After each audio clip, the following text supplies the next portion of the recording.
É um prazer estar aqui com vocês, mais este webinar da iTrust. E preparando esse material, eu estava aqui pensando, né? Como seria a gente viver num mundo sem senhas, né? Como seria esse mundo sem senhas? E utilizando, então, algo do momento, né? Estamos num momento que se fala muito de inteligência artificial, né? Fala-se muito do ChatGPT e de outros sistemas de inteligência artificial. Eu resolvi trazer aqui para vocês uma brincadeira e eu perguntei para dois sistemas de inteligência artificial que geram imagens baseadas em conceitos o que seria viver num mundo sem senhas. Então, eu perguntei para o DALL-E, que é o sistema da empresa OpenAI, o que seriam pessoas felizes vivendo num mundo sem senhas. Tivemos esse trabalho original aqui. E o Stable Diffusion, que é um outro site também de geração de imagens, representa pessoas felizes vivendo num mundo sem senhas dessa forma. Então, essa utopia do mundo sem senhas, né, eu queria convidar vocês a fazer um exercício, né? Como seria viver nesse mundo, né? Fecha os olhos um pouquinho e pensa, todos aqueles momentos no dia a dia que a gente tem que usar uma senha, seja no banco, seja no computador, seja no celular, né? Como seria o mundo sem essas senhas? Talvez um dia, né, a gente vai conseguir chegar no momento em que possa sentar na frente do computador, em que a gente possa abrir o celular e o sistema saberá quem a gente é, sem a necessidade da gente se identificar, sem a necessidade da gente se autenticar utilizando uma senha e, eventualmente, sem a necessidade nem de tecnologias, né, como essas que a gente vai falar aqui hoje. Quem utiliza, né, o celular com reconhecimento facial para abrir a tela inicial do celular já experimenta um pouco dessa sensação num âmbito bem restrito, né? Mas, por enquanto, o que a gente consegue, né, são algumas evoluções em cima, e eu quero apresentar aqui hoje para vocês como é a possibilidade de ter a autenticação, né, utilizando recursos similares aos que a gente utiliza hoje, mas uma autenticação sem senhas, né, uma senha de um mundo intermediário, digamos assim. Um mundo em que a gente vai diminuir as fricções, em que não vai ser preciso lembrar ou guardar essas senhas, e a gente não vai ter mais o risco delas serem roubadas, né, enquanto a gente utiliza. Então, talvez não chegaremos ainda a esse mundo sem senhas no futuro próximo, quem sabe a inteligência artificial possa nos levar mais rapidamente para lá, mas, por enquanto, né, conseguimos chegar no mundo intermediário, que a gente consegue reduzir, centralizar e, como eu vou mostrar aqui hoje, eliminar as senhas. Conseguimos fazer autenticação sem a utilização de senhas.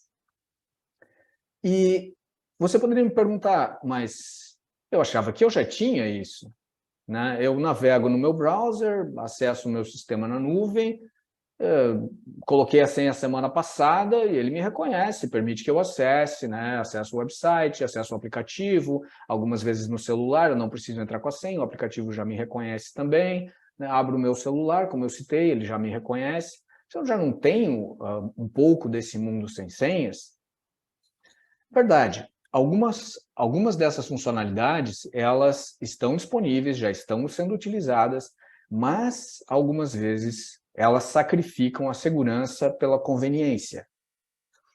No caso, por exemplo, né, dessa situação que eu falei, abro o meu browser, entrei com a senha semana passada e acesso o sistema hoje sem necessidade de me autenticar. Não é exatamente o caso, né, de que você está sendo autenticado sem senhas. É simplesmente que você não está sendo autenticado.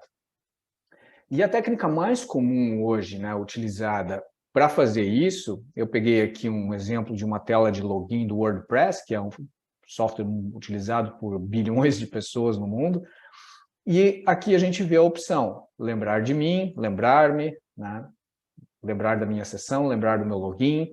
Essas opções estão disponíveis hoje em muitos sistemas. E elas fazem, então, com que o sistema, após a autenticação, ele abra o que a gente chama de uma sessão, ele coloca um código, né, no seu computador, um código de sessão. E na próxima vez que você vai acessar, você está utilizando aquela sessão que já estava aberta. Não é que você está sendo autenticado sem senha. Você simplesmente não está sendo autenticado.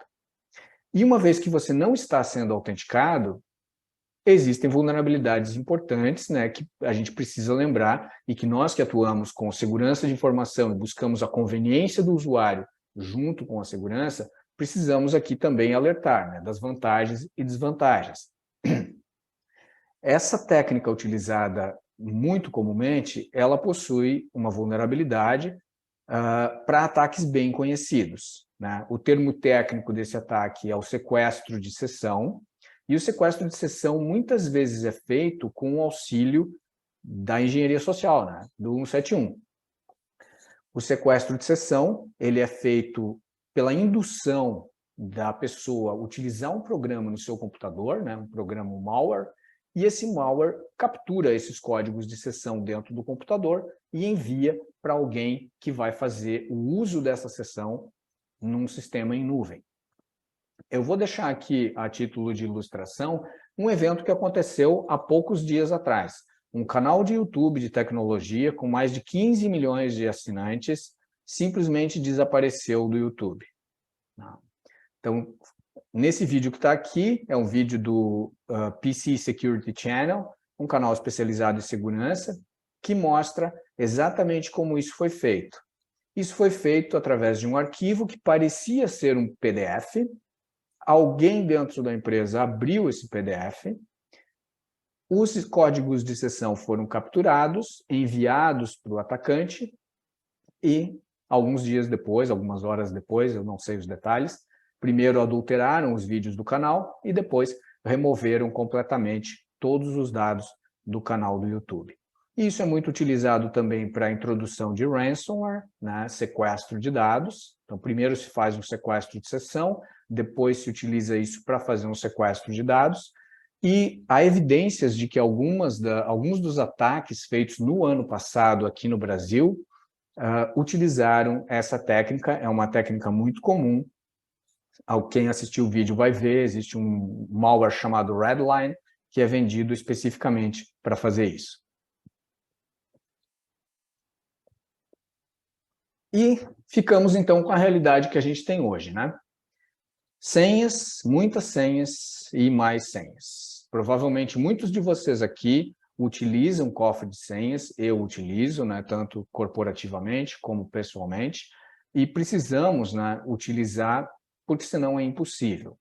O erro mais comum que as pessoas cometem é utilizar a mesma senha em diversos serviços, uma vez que há um vazamento de senhas em um dos serviços, todos aqueles outros estão vulneráveis. E se os serviços são em nuvem e a pessoa utiliza o mesmo e-mail nos diversos serviços, já existem, né, diversos sistemas automáticos que tentam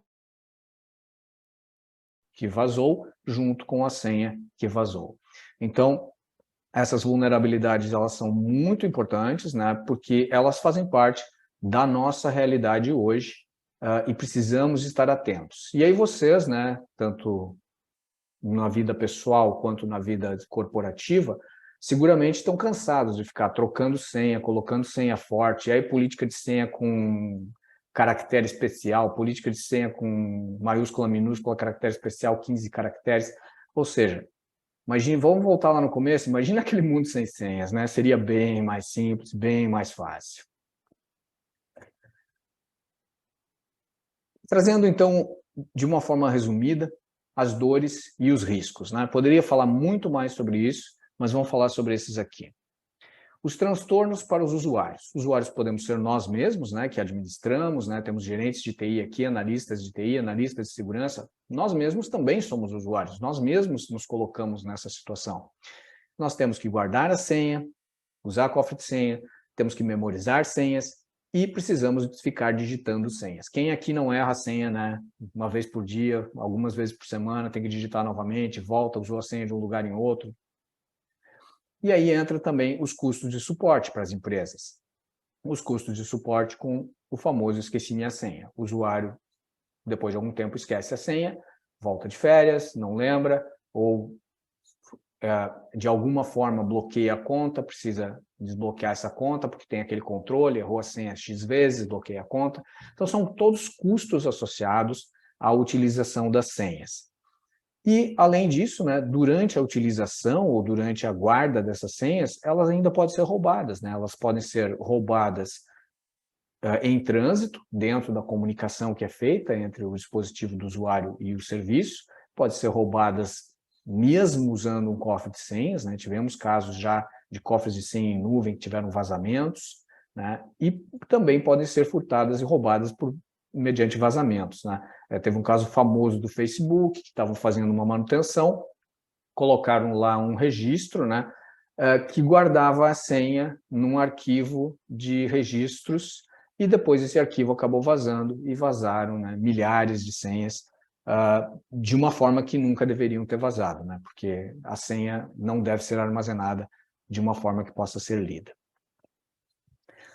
E essa questão de fraudes, hoje, ela está muito sofisticada, né? Eu estou trazendo aqui para vocês o último Data Breach Investigations Report, no qual a gente vê que hoje os eventos de quebra de segurança, mais de 80% estão relacionados com o crime organizado. Foi-se o tempo, né, do hacker de capuz que ficava trabalhando no porão da casa da mãe dele.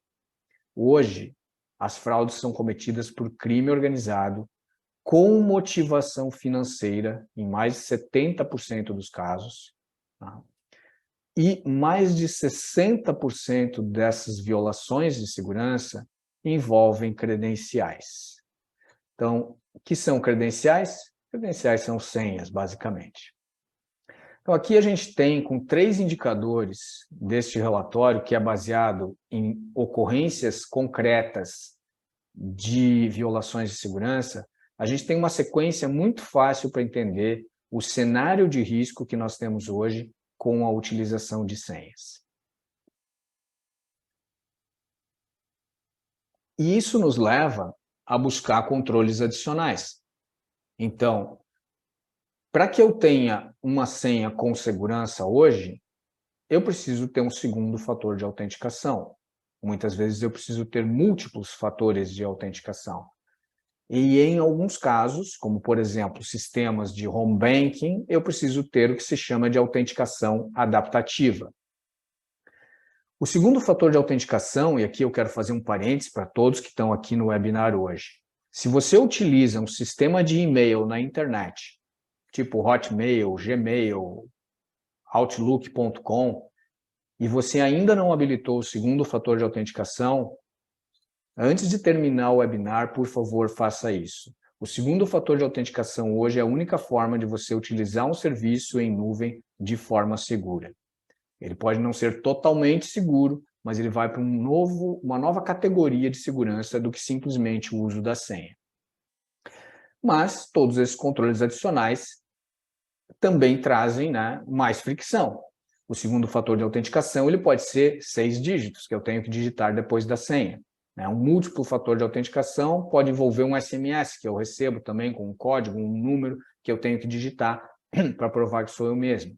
A autenticação adaptativa, que se complementa aos demais, ela não substitui, é usada para entrar um código diferente quando eu vou realizar uma transação crítica. Então, por exemplo, você provavelmente se conecta ao seu sistema de home banking utilizando uma senha. E quando vai fazer uma transferência, você precisa entrar com outra senha. Então, essas são formas diferentes, ele não é exatamente um múltiplo fator de autenticação, né? Mas ele é um fator adicional para operações críticas. Então, todos esses controles adicionais, né, vão trazendo um pouco mais de fricção, mas são necessários para a utilização simplesmente das senhas. E aí vem a pergunta, né, que estamos respondendo ou tentando responder nesse webinar. Como eliminar as senhas, mas fazendo algumas coisas a mais?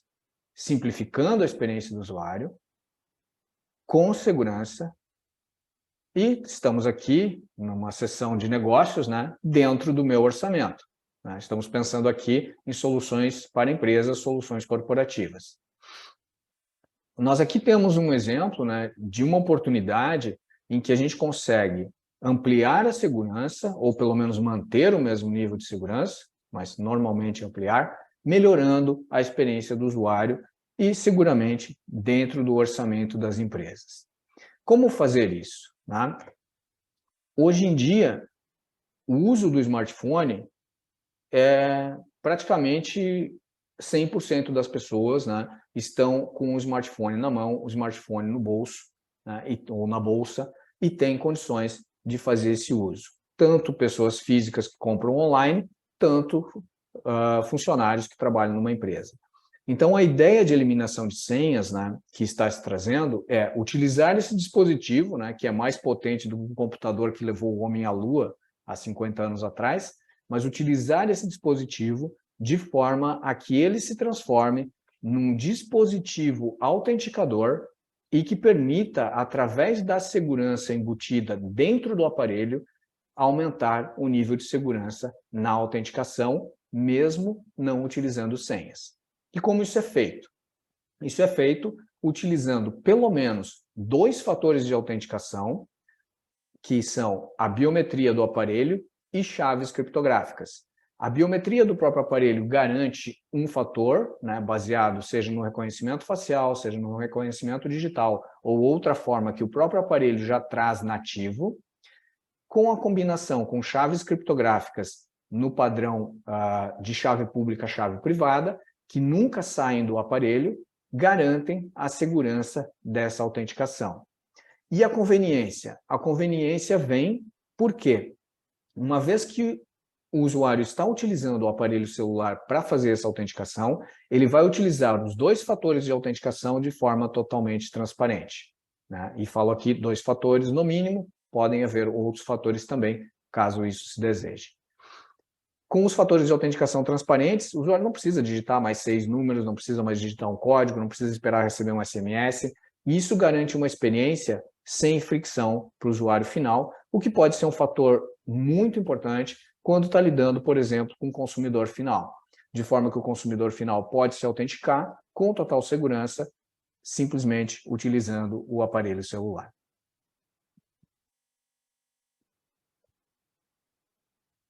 Como se usa?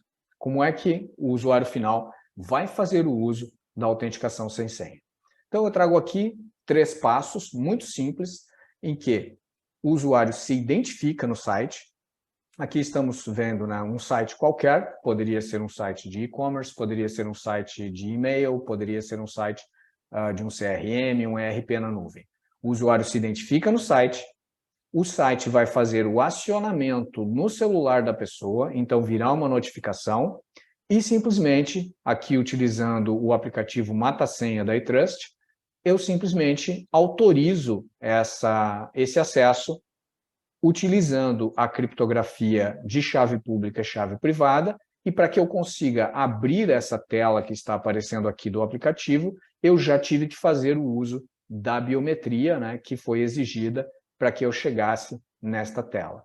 Então, tão simples quanto a pessoa se identificando no site, recebendo uma notificação no celular, abre o aplicativo, autoriza, a pessoa está logada no sistema. De uma forma sem fricção, uma forma totalmente segura, utilizando 2 fatores de autenticação e uma forma extremamente rápida, que depende apenas, né, de um clique num botão.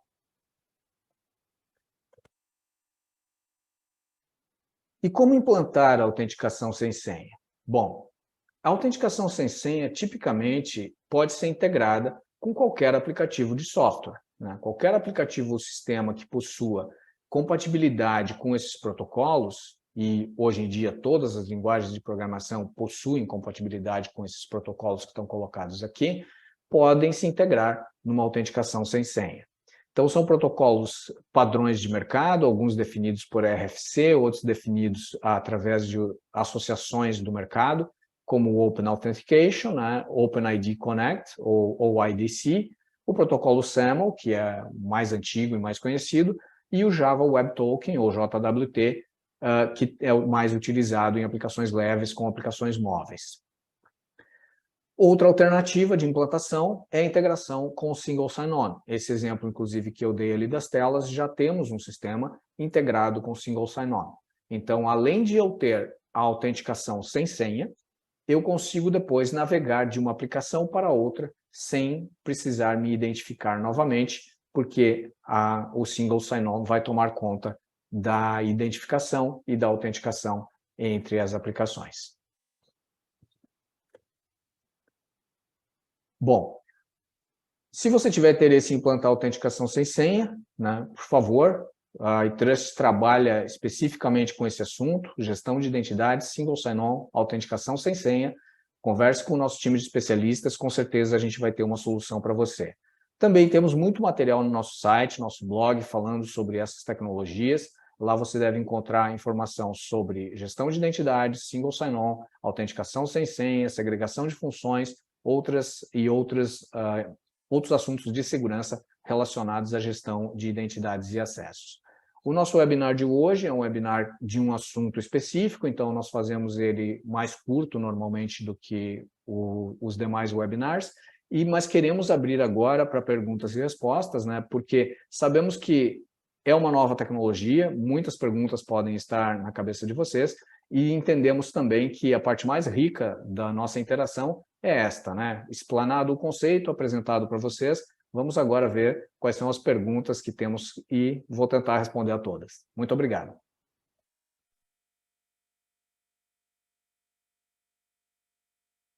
Gino, obrigada pela participação, pela apresentação. Lembrando a todos que o chat está aberto para que vocês enviem suas perguntas, tanto para o Zoom quanto para o YouTube. Ficaremos esperando aqui alguns minutos para ver se perguntas chegam, senão nosso canal também fica aberto, né? Nossos e-mails, chat, telefone, fica aberto para perguntas e interesses posteriores.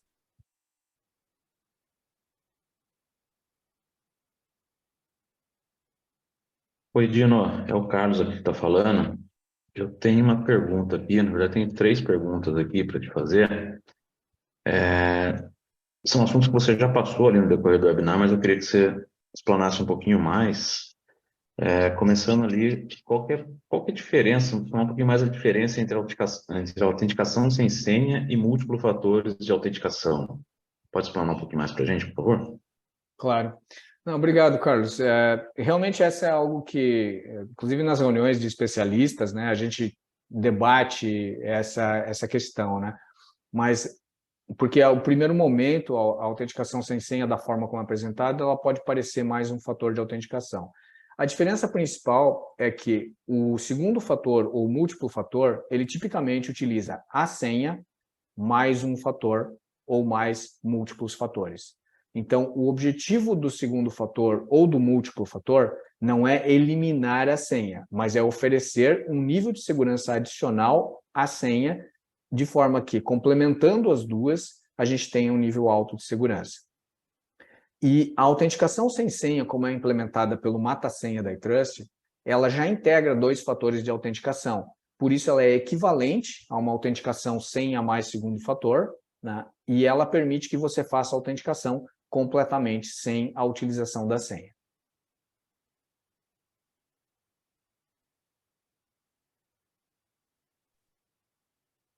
Carlos, você tem outra pergunta? Se não, temos 2 perguntas aqui pelo chat também. Deixa eu só fazer mais uma pergunta aqui, então. Aí a gente pode passar para as do chat. Deixa eu pegar aqui, eu anotei aqui a minha pergunta aqui, Dino.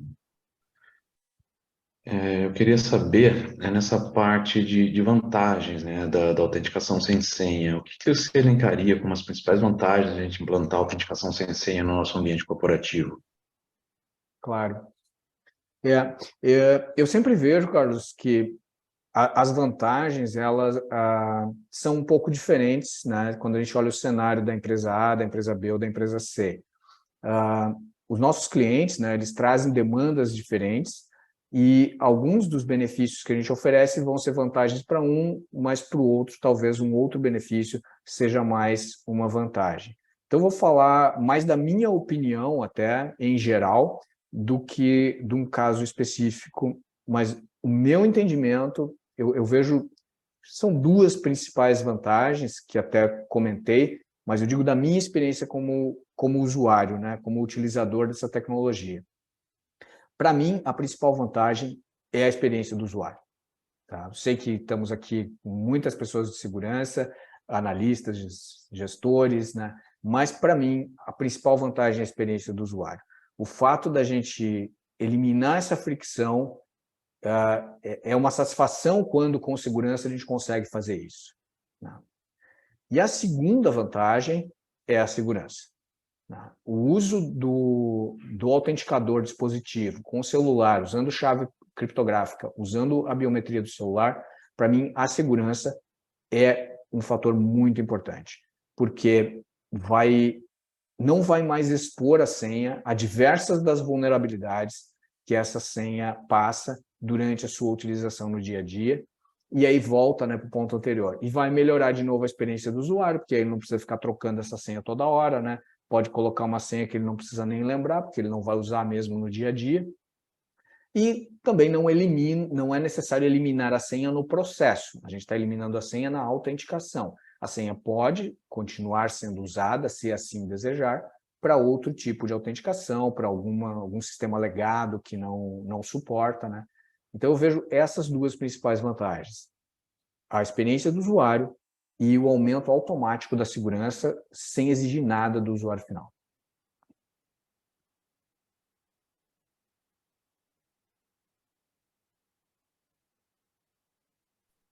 Carlos, mais alguma pergunta? Não, obrigado pelas respostas, Jim. Bom, vou ler agora uma pergunta que chegou pelo chat, do Israel. Haverá um beta aberto para usuários no Mata-Senha?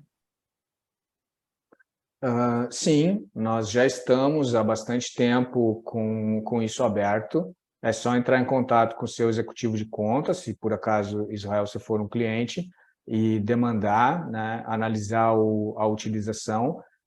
Isso já está aberto desde o ano passado, o produto que está disponível para quem quiser fazer a utilização, né? O Mata-Senha é um aplicativo de celular, como eu mostrei ali, que trabalha integrado com o sistema de autenticação CSSO da iTrust. Então, qualquer sistema que esteja integrado no sistema CSSO da iTrust, ele pode fazer uso do aplicativo Mata-Senha utilizando aqueles protocolos que foram colocados ali. Então, tem uma pergunta anônima aqui. Como tratar perda, roubo ou problemas no celular? Muito boa pergunta. Não podia fechar o assunto, e espero que venham outras como essa, não podia fechar o assunto sem falar das dificuldades e dos desafios quando a gente utiliza um dispositivo autenticador. Toda vez que a gente vai utilizar um dispositivo, nós temos essa situação. O dispositivo pode ser roubado, furtado, né? Todas essas situações que a gente entende. Então, da mesma forma como a chave de casa, né, ou um outro dispositivo de autenticação e de controle de acesso pode ser perdido ou furtado, a gente precisa ter um processo na nossa empresa para essa situação, né? Se o dispositivo é furtado, o que acontece? Se ele é roubado? Bom, aí nós temos alguns riscos que aparecem, né? O risco desse dispositivo ser usado para autenticar. A biometria é a porta que fecha o acesso a esse dispositivo. Então, o Mata-Senha só funciona se tiver ativado, por exemplo, o dispositivo de segurança do celular, tipicamente, né, biometria digital, facial do aparelho. Então, o Mata-Senha nem funciona se o aparelho não tiver com essa segurança. O segundo ponto, né, é algum tipo de acesso à informação, né, como essa utilização desse aparelho vai ser feita e o que a pessoa, no terceiro ponto, vai fazer para conseguir acessar sem estar com o aparelho celular. Bom, como eu mencionei anteriormente, o Mata-Senha elimina a senha na autenticação. Ele não obrigatoriamente, ele não elimina a senha no processo como um todo. Então, a empresa pode optar por deixar a senha como uma alternativa de conexão paralela ao Mata-Senha. Aí entra de novo a pergunta do Carlos, né? Qual a diferença do segundo fator e do Mata-Senha? O Mata-Senha é um caminho completo de autenticação. O segundo fator é um caminho que passa por senha mais segundo fator. Então, se o celular é roubado e a pessoa precisa fazer entrar no site, ela vai ter a opção de entrar com a senha. Reconheço, claro, que se a pessoa utiliza o segundo fator no próprio celular, ela vai estar fora. Então, aí entra o outro ponto que eu ia comentar no meio desses, né, que é o acesso à informação e a possibilidade de reverter esse processo. A empresa tem que ter um processo em que o usuário entra em contato com a empresa e informa: meu celular foi roubado, não tenho mais como acessar o sistema. E aí, aí sim vai ter um chamado, que é similar ao chamado do esqueci minha senha, né? Esse vai ser o custo para a empresa, de ir lá desativar o mata-senha, né? Para que, ou até o segundo fator de autenticação, se estiver no mesmo aparelho, e permitir que a pessoa entre e cadastre novamente utilizando o mesmo processo que ela utilizou originalmente para cadastrar o segundo fator ou o mata-senha. Então, resumindo, né, temos o risco da autenticação indevida, que é protegido pela biometria, temos a questão da pessoa não poder acessar, né, e o processo que a gente precisa ter de informar à empresa que o aparelho foi roubado ou furtado e ser desativada essa forma de autenticação para que possa fazer um cadastro novamente. Mas agradeço a pergunta, porque esses pontos são novidades, inclusive, são processos novos que as empresas precisam colocar, né? E, de qualquer forma, a gente acredita que a vantagem permanece, mesmo nesse caso, porque o custo hoje do esqueci minha senha é muito maior e muito mais frequente do que o custo de recadastrar um dispositivo, pelo menos na experiência que nós temos com os clientes. Mais uma pergunta aqui, sem identificação. Caso o celular fique sem sinal de internet ou sem bateria, isso impossibilita o login? Então, não necessariamente. A empresa pode optar por ter o mata-senha como um caminho completo de autenticação e ter a senha mais o segundo fator como um caminho alternativo. Ou, em algum caso, apenas a senha também como um único caminho alternativo, dependendo do nível de segurança do sistema. Então, ele não impossibilita, porque a ideia do mata-senha é ser um caminho completo de autenticação, não um fator adicional à senha. Ok, mais uma pergunta. O mata-senha se integra com qualquer ferramenta de single sign-on ou somente com o single sign-on da eTrust? O mata-senha é uma funcionalidade do single sign-on da eTrust. Hoje ele funciona integrado apenas com o single sign-on da eTrust. No futuro pode ser que ele seja utilizado com outros sistemas de single sign-on, mas no momento ele funciona com o single sign-on da eTrust. Ok, bom, o Israel havia perguntado, né, e você já respondeu, se haverá um beta aberto para usuários do mata-senha. Agora, ele complementou a pergunta, né, com a sua resposta, dizendo, nesse caso, então, o aplicativo não é apenas voltado ao uso empresarial, correto? É de interesse de todos os usuários? Sim, exatamente, Israel. Nós estamos, inclusive, em um projeto com um cliente nosso que possui muitos assinantes, né, do serviço dele, e esse cliente ele vai fazer a utilização do sistema para autenticação do consumidor final, que é um projeto que deve entrar em produção ainda em 2023. Perfeito. Eu gostaria de agradecer mais uma vez a todos que estão aqui com a gente. Este é o primeiro webinar que nós estamos fazendo sobre o tema de autenticação sem senha. O produto Mata-Senha foi lançado ano passado, em setembro, no MindTheSec, em São Paulo, e convidamos aí todos a conhecer o produto, falar com nossos especialistas, porque com certeza a gente consegue levar uma solução para você, para a sua empresa, que vai reduzir a fricção, vai aumentar a satisfação dos seus usuários e vai aumentar a segurança.